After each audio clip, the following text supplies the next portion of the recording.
નિગળે સર્વવિદ્યાનાં વિશદે ભવરોગિણાં ગુરવે સર્વલોકાનાં દક્ષિણામૂર્તયે નમઃ.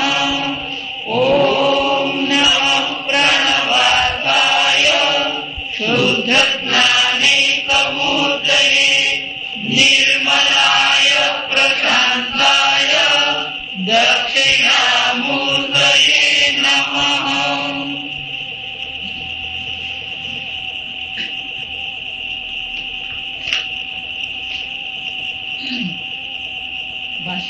નહીં વચનમ વસ્તુનઃ અન્યથા કરણે વ્યાપ્રિયતે કિં તર્હિ યથાભૂતાર્થ અવદ્યોતને તસ્માદ અંતઃશરીરે ઇતિ એતદ્વચનમ અંડસ્યાંતર્વ્યોમેતિ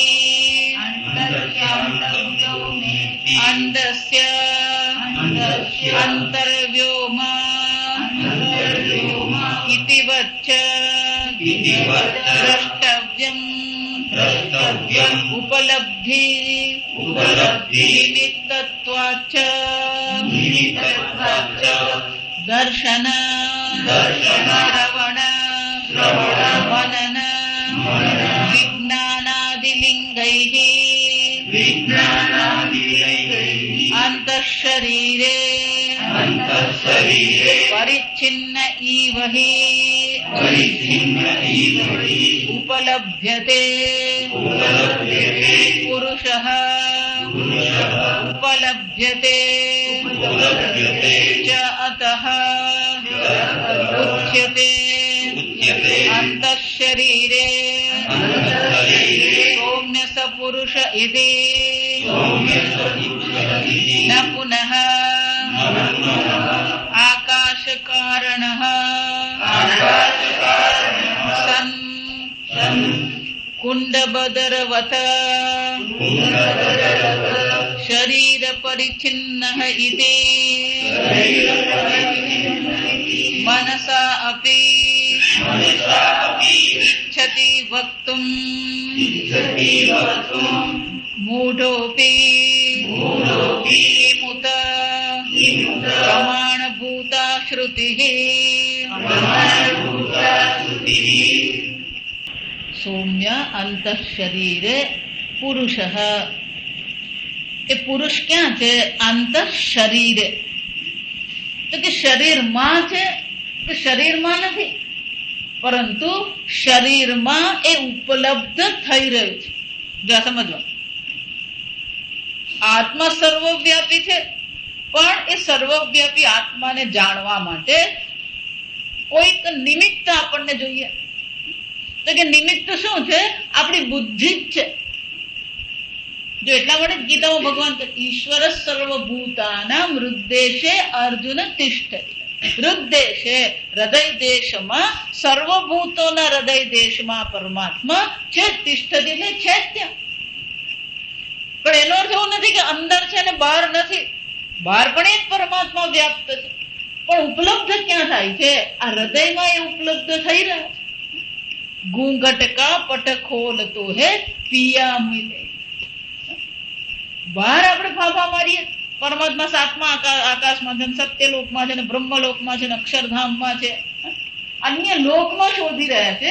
અને એટલા માટે શ્રુતિ માતા કહે છે અન્ય સ્થાન પર, અન્ય દેશમાં શોધવાની જરૂર નથી. ઉપલબ્ધિ નિમિત્ત આત્મા આ શરીરમાં ઉપલબ્ધ થઈ જ રહ્યો છે. તો કે કેવી રીતે ઉપલબ્ધ થઈ રહ્યો છે?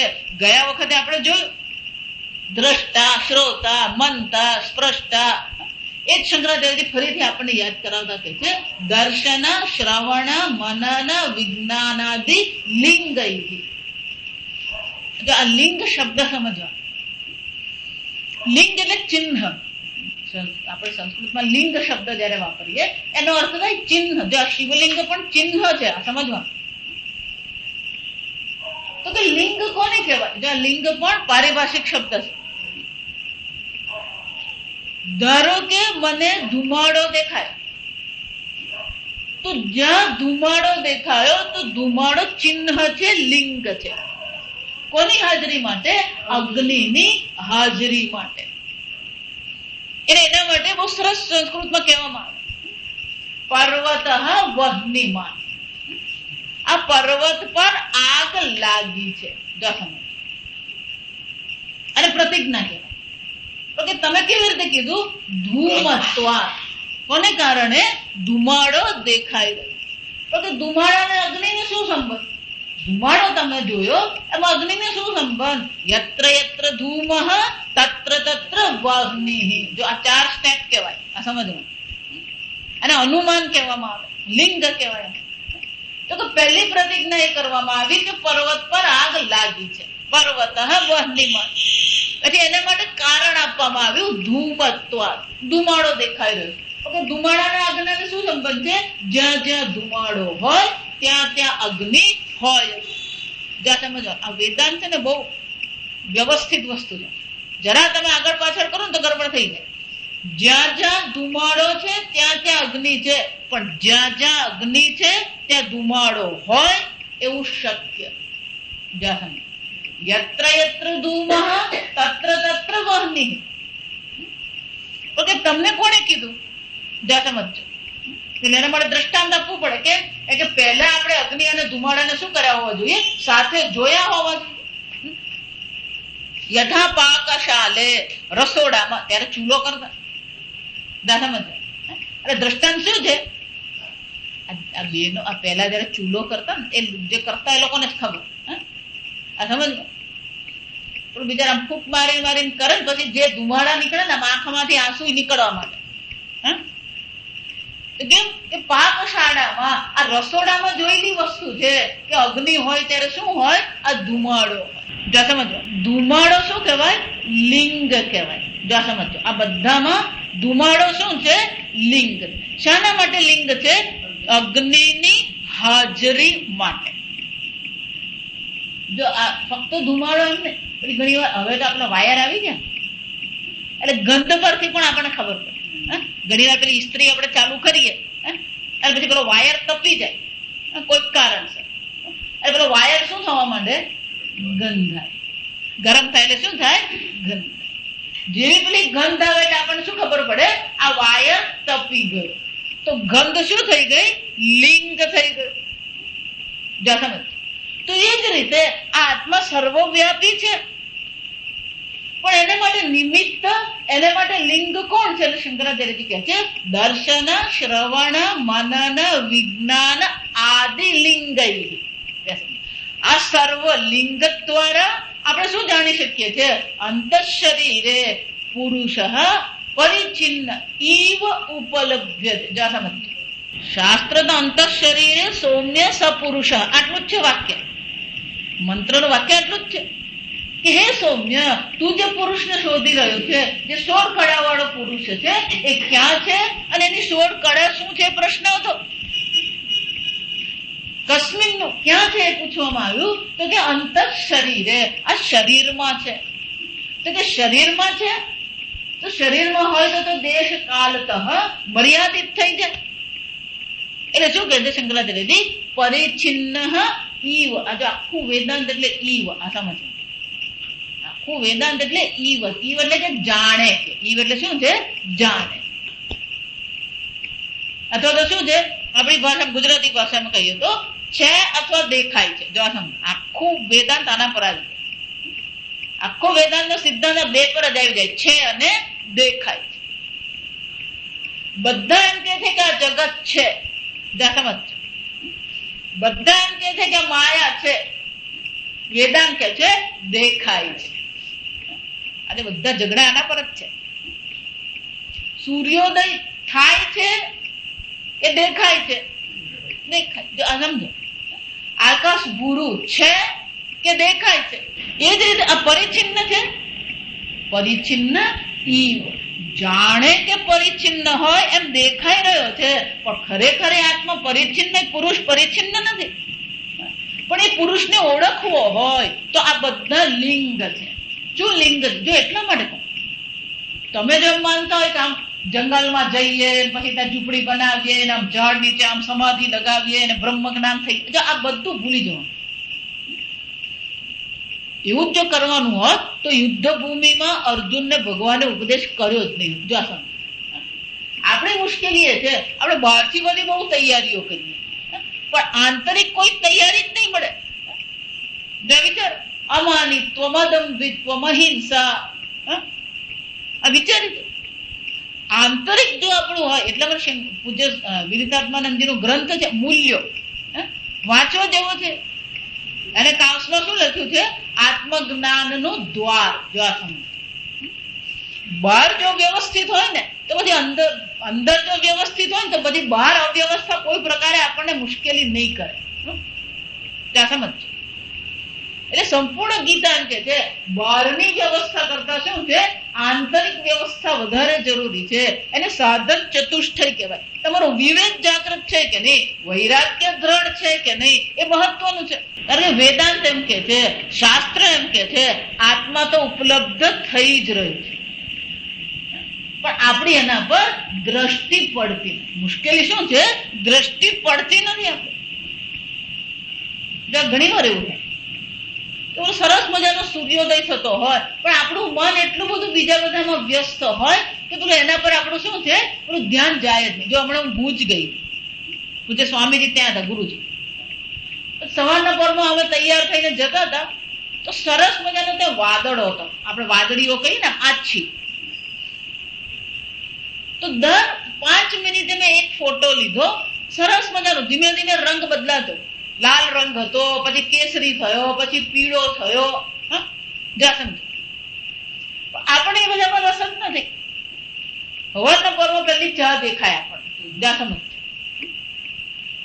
કુદરતમાં જે સૌંદર્ય છે એને જોવા માટે આપણું મન શું છે, ઉપલબ્ધ છે જ ને. કેમ? કે બીજી બધામાં એટલું બધું વ્યસ્ત રહે છે.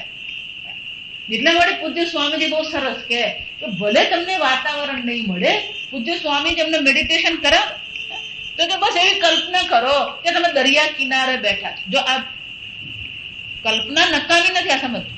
જ્યાં તમે દરિયા કિનારે બેઠા છો એવો વિચાર કરો, પછી શું થાય?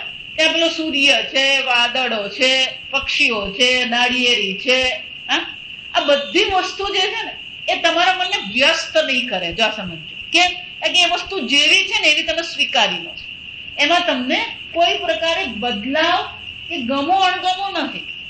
પેલો મોજા આવી રહ્યા છે દરિયાને, એને પણ આપણે શું કરીએ છીએ? માણીએ છીએ. કેમ માણીએ છીએ? કારણ કે એ છે એના કરતા બીજું આપણે અપેક્ષા રાખતા નથી. પણ આ જગતમાં આવીએ એટલે પાછું શું શરૂ થઈ જાય? બધી જ અપેક્ષા. આપણી તો એટલે સુધીની અપેક્ષા હોય કે મનુષ્યને, પેલા પશુઓએ પણ શું કરવું ને એના માટેની આપણી અપેક્ષા હોય. કે આપણે જયારે ધ્યાન કરવા બેસે ને ત્યારે પેલો કૂતરો ભસતો હોય. જા વિચાર, કૂતરો ભસે તો એ ભલે જ ભસતો, તું ધ્યાન કર ને. આ કેમ આપણને વાંધાજનક લાગે છે? કારણ કે અંદરથી સતત આપણે શામાં રહીએ છીએ? સંઘર્ષ અને વિરોધમાં રહીએ. જો આ સમજ. અને એટલા માટે આ આત્મા ઉપલબ્ધ જ છે. જો આ સમજો. એટલા માટે કહું, આત્મા ખરેખર ઢંકાયો જ નથી. જ્યારે વાદળ સૂર્યને ઢાંકે છે, તું ખરેખર વાદળ સૂર્યને ઢાંકી શકે? વાદળ દેખાઈ રહ્યું છે કોને કારણે? સૂર્યને કારણે. વાદળ ત્યાં ટક્યું છે કોને કારણે? સૂર્યને. વાદળનો જન્મ થયો કોને કારણે? સૂર્યથી જ પાણી તપ્યું અને વરાળ બનીને ઉપર ગયું. ઉપર જઈને વાદળ બન્યું. એ સૂર્યથી તપેલી હવાને કારણે, પવનને કારણે વાદળ શું થાય છે? જમીન પર આવે. એ જ સૂર્યને કારણે વરસાદ પડે. જો આ સમજો. આદિત્ય જાયતે વૃષ્ટિ. આ સમજવાનું. સૂર્ય ભગવાનની કૃપાથી જ વૃષ્ટિ છે. પણ જો એ વાદળ ઢાંકે છે, વાદળ દેખાઈ રહ્યું છે એ જ પુરવાર કરે છે. વાદળ છે એ જ પુરવાર કરે છે. સૂર્ય છે. જો સમજો. એ જ રીતે તમારી દરેક ક્રિયા, તમે દર્શન ક્રિયા કરો છો, તમે શ્રવણ ક્રિયા કરો છો, એ શું પુરવાર કરે છે? નિત્ય શુદ્ધ ચૈતન્ય છે. જો સમજો. પણ આપણે દર્શન ક્રિયા કરતા આપણી દ્રષ્ટિ ક્યાં જાય છે? પેલું દર્શન ક્રિયાનો વિષય છે એમાં જ આપણી બુદ્ધિ શું થઈ ગઈ છે? અટવાઈ ગઈ. આ સફરજન બહુ હારા નહીં આવી. જો સમજો. આ દર્શન ક્રિયા આપણને કેવી રીતે વ્યસ્ત રાખે ને જોવા જેવું. ક્યાંથી દર્શન ક્રિયા આપણને લઈ જાય. એટલે દર્શન ક્રિયા જે છે, જો સમજો, અહીંયા આગળ શું કહે છે? દર્શન એટલે શું છે? દર્શન ક્રિયા સ્વયં લિંગ છે. તમે જુઓ છો એ પુરવાર કરે છે. તમે નિત્ય શુદ્ધ ચૈતન્ય છો જ. તમે સાંભળી રહ્યા છો એ શ્રવણ ક્રિયા પુરવાર કરે છે. તમે નિત્ય શુદ્ધ ચૈતન્ય છો. મનતા વિચાર ઉઠી રહ્યો છો એટલા માટે પહેલેથી હું કહેતી આવી, આ બધા યોગીઓ ને બધા ધ્યાન કરવા વાળા બધાના મનમાં જે લોકો એ લોકોને અનુયાયી છે, બધાના મનમાં એક વસ્તુ નાખી દીધી છે, આ વિચારો નકામા.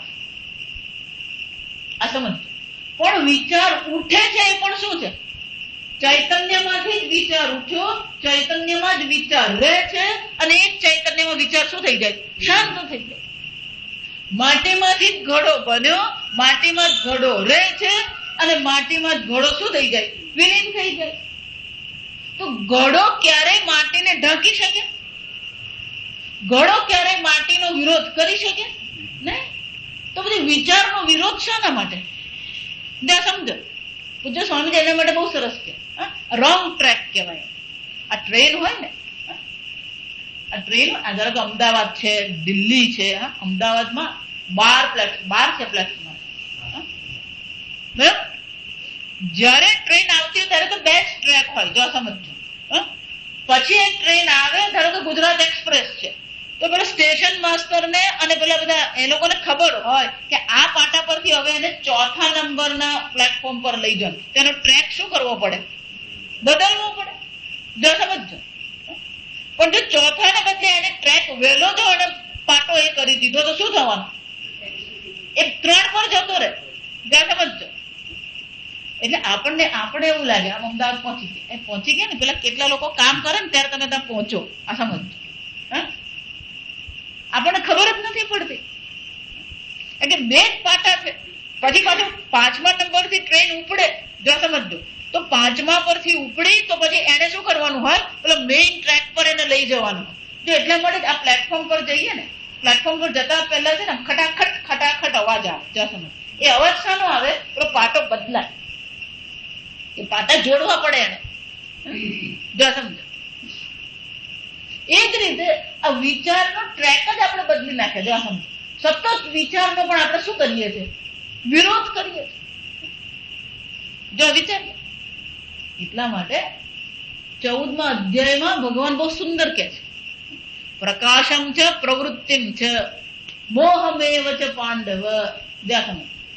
પ્રકાશ એટલે કે સત્વ ગુણ હોય, જ્ઞાન છે, સુખ છે, આનંદ છે, પ્રસન્નતા છે. પ્રવૃત્તિ છે રજોગુણ છે. જો સમજ. લોભ છે, પ્રવૃત્તિ છે, વિક્ષેપ છે. મોહમેવ છે, મોહ છે, નિદ્રા છે, આળસ છે, પ્રમાદ છે. પણ આ બધા ગુણ કોના છે? આત્માના છે. સમજ બરાબર. મનના, વિચારના છે. એટલે ભગવાન ત્યાં કે છે કોઈ પણ પ્રકારે પ્રવૃત્તિ થાય, વિચાર ધારો કે સાત્વિક હોય, રાજસિક હોય કે તામસિક હોય, એ ઉત્પન્ન તો થયો ચૈતન્યમાંથી, રે પણ ચૈતન્યમાં, શાંત પણ ક્યાં થઈ જાય છે? ચૈતન્યમાં. પણ આપણી મુશ્કેલી શું છે? પેલું વિષયમાં આપણે અટકી પડીએ, વિચારના વિષયમાં અટકી પડીએ છીએ. અને વિચારના વિષયમાં અટકી પડ્યા એટલે વિચારનું જે અધિષ્ઠાન ચૈતન્ય છે એના પર આપણી દ્રષ્ટિ જતી નથી.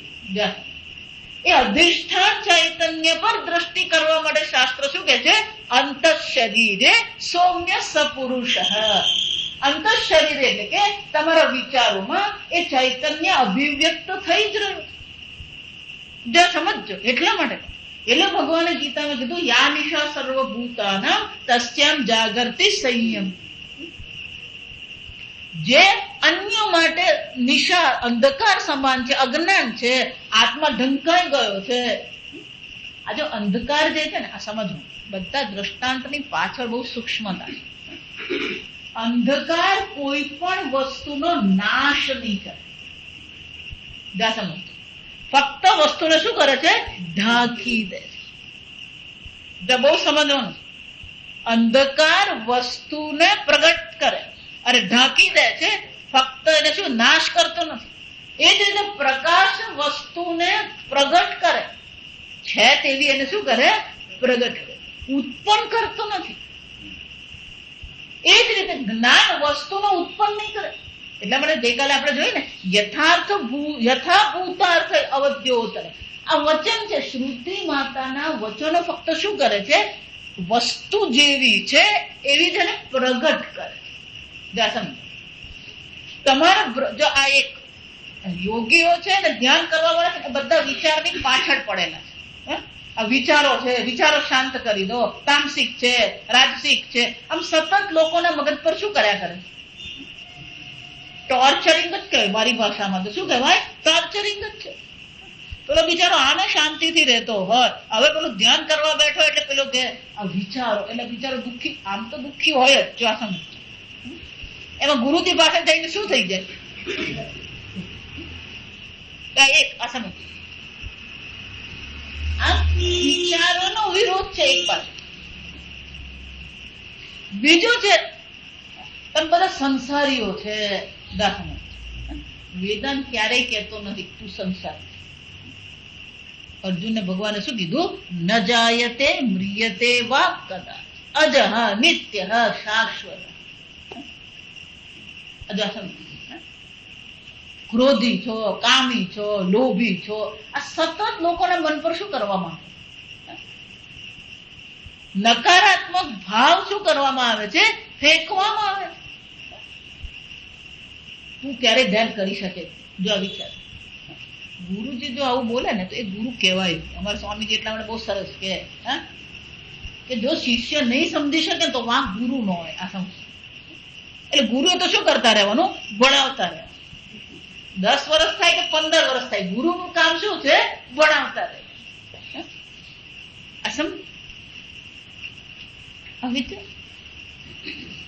એ પહેલા મનમાં એમ નાખે કે તું સંસારી છે. જો આ સમજ, તું અલ્પ છે, તું જીવ છે. અને પછી હવે શું કરવાનું? તું બ્રહ્મ બન. બ્રહ્મ બનવાનું છે, મોક્ષ મેળવવાનો છે. જો આ ત્રીજું, તમે બધા બંધનમાં પડેલા છો, કંઠી બાંધો, અમે તમને મોક્ષ આપીએ. મોક્ષ આપવાનું છે. બધા સંપ્રદાયો જ છે. આ સમજો, ગુરુજી તમને મોક્ષ આપશે એટલે ભવિષ્ય કાળ એક તો પહેલો આપશે એટલે ખબર નથી, આપણા પર પ્રસન્ન થાય. આમે દર્શન તો આપતા નથી તો મોક્ષ તો ક્યાંથી આપવાનું? જો વિચાર, મોક્ષ આપવાની વસ્તુ છે. તમે નિત્ય મુક્ત ચૈતન્ય છો. યથાભૂતાર્થ, જો સમજો, અહીંયા જ કહેવાય તમે જેવા છો એવા જ શાસ્ત્ર તમને પ્રગટ કરીને કહે છે તમે મુક્ત ચૈતન્ય છો. એટલું જ નહીં, તમે મુક્ત ચૈતન્ય તરીકે અભિવ્યક્ત થઈ જ રહ્યા છો. જો સમજ, અસંગ બનવાનું નથી, તમે અસંગ ચૈતન્ય છો જ. જો સમજો, એટલે શંકરાચાર્ય આદિ શબ્દ લખે. દર્શન, શ્રવણ, મનન, વિજ્ઞાન, આદિ. આદિ એટલે કોઈ પણ પ્રવૃત્તિ હોય. જો સમજો, કોઈ પણ પ્રવૃત્તિ હોય એ સર્વ પ્રવૃત્તિ કોને પ્રગટ કરે છે? નિત્ય શુદ્ધ ચૈતન્યને અભિવ્યક્ત કરે જ છે. પશ્યન, શૃણવન, સ્પૃશન, જિગ્રન, અશ્નન, ગચ્છન, સ્વપન, સ્વસન, પ્રલપન, વિષ્ણુજન, ઉન્મિશન, નિમિશન અપી. ભગવાન પણ શું કે છે? આવી કોઈ પણ પ્રવૃત્તિઓ થતી હોય, પરમાત્મા તો શું છે? અભિવ્યક્ત થઈ જ રહ્યો છે. પણ પ્રશ્ન ક્યાં છે? આપણી મુશ્કેલી શું છે? આપણે વિષયમાં અટવાઈ ગયા. એટલે પેલી દર્શન ક્રિયામાં અભિવ્યક્ત થતો અધિષ્ઠાન ચૈતન્યને આપણે જોઈ શકતા. એટલા માટે Vedanta is a shifting of a vision. Vedanta એટલે શું છે? તમારી દ્રષ્ટિને બદલવાની, શિફ્ટ કરવાની. જો સમજો, આ શિફ્ટ થાય ને પછી દરેક જગ્યાએ તમને કોના દર્શન થવાના? એ જ પરમાત્મા. સમલોષ્ઠાશ્મ કાંચન. ભગવાન શું કહે છે? લોષ્ટ. જે લોષ્ટ એટલે ઢેફું. આ માટીઓ, ખેડૂત જયારે ખેતર ખેડે ને તેને ઢેફું કહેવાય. મોટા મોટા એ થાય. અશ્મ, અશ્મ એટલે પથ્થર. કાંચન એટલે સોનું. સમ, દરેકના ગુણધર્મ છે, દરેકની વિશેષતાઓ છે, દરેકની કિંમત છે, દરેકનું મૂલ્ય છે. દેભાની કોઈ કિંમત નથી, પથ્થરની કોઈ કિંમત નથી. સોનું કેવું છે? કિંમતી છે. પણ બ્રહ્મની દ્રષ્ટિએ વિચારીએ તો સમલોષ્ઠાસ્મ કાંચન. સુહૃદ, મિત્ર, અરી, ઉદાસીન. ભગવાન કહે છે આ જગતમાં આટલા પ્રકારના સંબંધો હોય. જો આ સમજો, આ ગીતા બહુ અદભુત વસ્તુ છે. એક મનુષ્ય તરીકે તમારા આટલા સંબંધો હોય, આનાથી વધારે હોય નહીં, ઓછા નહીં હોય. જો આ સમજો. સુહૃદ, સુહૃદ એટલે કે તમે મુશ્કેલીમાં હોય તો વિના ઓળખાણ આવીને મદદ કરીને જતો હોય, અને સુહૃદ કહેવાય. આ અનુભવ આપણને ટ્રેનમાં ખાસ થાય. આપણી પાસે 4-5 બોક્સ હોય, આ બધી ટ્રેન પેલી 4 મિનિટ ઉભી રહેતી હોય, એ 4 મિનિટમાં આપણે શું કરવાનું હોય? બીજા બધા પેસેન્જર સાથે ઉતરવાનું હોય. એટલે પેલો બીજો એક છોકરો હોય ને, હાથમાં ખાલી થેલો જ હોય, અપડાઉન કરવા. એટલે એ જુએ છે કે આપણે મગજમારી કરીએ છે, એટલે શું કહે છે? દાદા તમે ઉતરી જાઓ, હું તમને હમણાં 1 મિનિટમાં આપી દઉં. એનું નામ શું છે, જાત શું છે, ગુજરાતી છે, મરાઠી, કશી જ ખબર નથી. આપણને સામાન ઉતારી આપે, વ્યવસ્થિત ગોઠવી આપે, અને પછી એ શું કરતો? અને સુહૃદ કહેવાય. વિના ઓળખાણ. અને આવી અનેક રીતે થતી જ હોય. જો સમજો, આપણા જીવનમાં આવા અનેક સુહૃદ આવતા જ રહેતા હોય. મિત્ર, મિત્રને જેની સાથે સ્નેહનો સંબંધ હોય. મિદ ધાતુ પરથી બને. મિત સ્નેહ, પ્રેમનો સંબંધ હોય. વિના અપેક્ષા. અમારો મિત્ર છે એનો અર્થ શું થયો? તમે એના વિશે ખરાબ પણ બોલો, પણ એના મનમાં શું હોય? નહીં, આ મારો મિત્ર છે. એ ખરાબ બોલે તો એના મનમાં મારા માટે શું છે? ખરાબ ભાવ નથી. અને મિત્ર કહેવાય. સુહૃદ, મિત્ર, અરી, અરી એટલે શત્રુ, આપણો વિરોધી. શત્રુ એટલે કે આપણો વિરોધી છે. અહિત કર. શંકરાચાર્યજી શું વ્યાખ્યા આપે છે? આપણું હિત કરતો નથી, પણ અહિત કરનારો છે. ઉદાસીન, કેનાપી પક્ષમ ન ભજતે. કોઈ નહીં પક્ષ લેતો. મિત્ર હોય ને તો મિત્રનો પક્ષ લે, આ સમજવાનું. અને મિત્રનો શત્રુ હોય તો એનો શું થઈ જાય? શત્રુ થઈ જાય. એટલે મિત્રમાં પેલો પક્ષપાત આપે. ઉદાસીન એટલે શું છે? કોઈનો પક્ષ નહીં. મધ્યસ્થ, બે જણાને મુશ્કેલી થઈ ગઈ, વચ્ચે શું કરીએ? મધ્યસ્થી બનીએ. આ ઉદાસીન એટલે મધ્યસ્થ નહીં બને. જો આ સમજ વિચારો. મધ્યસ્થ કોઈ બે જગ્યાએ માથાકૂટ. પેલા 2 છોકરાઓ, ઘરમાં આપણે આ બધું કરતા જ હોઈએ છીએ. પેલા 2 છોકરાઓ લડતા હોય, આપણે શું કરીએ? મધ્યસ્થ.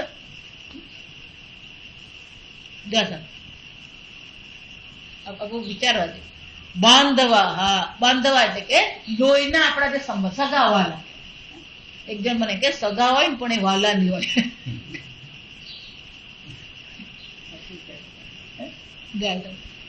બાંધવા એટલે જેની સાથે આપણે લોહીનો સંબંધ છે, બંધુઓ કહેવાય. સાધુ સ્વપી છે પાપીશું. સાધુ, શાસ્ત્ર અર્થ અનુકારીના. શાસ્ત્ર પ્રમાણે જે જીવન જીવે છે, શાસ્ત્રનું અનુકરણ કરનાર છે, અને સાધુ. તદ વિપરીત, આનાથી વિપરીત છે એનું કોણ કહેવાય? પાપીશું. આ બધા સંબંધ આપણા આવી ગયા. આનાથી બીજો કોઈ સંબંધ છે નહીં. આજે એક મનુષ્ય તરીકે આપણે આટલા જ સંબંધો હોય. એટલું જ નહીં, આપણે પણ એ પ્રકારના સંબંધ બાંધતા હોય. કોઈને માટે આપણે સુહૃદ બનીએ, કોઈના મિત્ર આપણે હોઈએ, કોઈની બાબતમાં આપણે ઉદાસીન હોઈએ, કોઈનામાં મધ્યસ્થી કરીએ આપણે, કોઈને આપણે સગાવાલા હોય, કોઈને આપણે ક્યારેક સાધુ એટલે કે શું છે? શાસ્ત્રનું અનુકરણ કરીએ. ક્યારેક મન ફાવે તો શું છે? શાસ્ત્ર બાજુએ થઈ જાય. એટલે બીજાને આપણા રોલ છે, આ બધા વેશ છે. આપણે પણ શું છે? આટલા જ વેશ ભજવીએ. આપણી સાથેના સંબંધોમાં પણ આટલા વેશ છે અને આપણે પણ શું કરતા હોઈએ, આટલા જ વેશ ભજવીએ. જેવી રીતે ભગવાન શું કહે છે, સર્વત્ર સમદર્શિ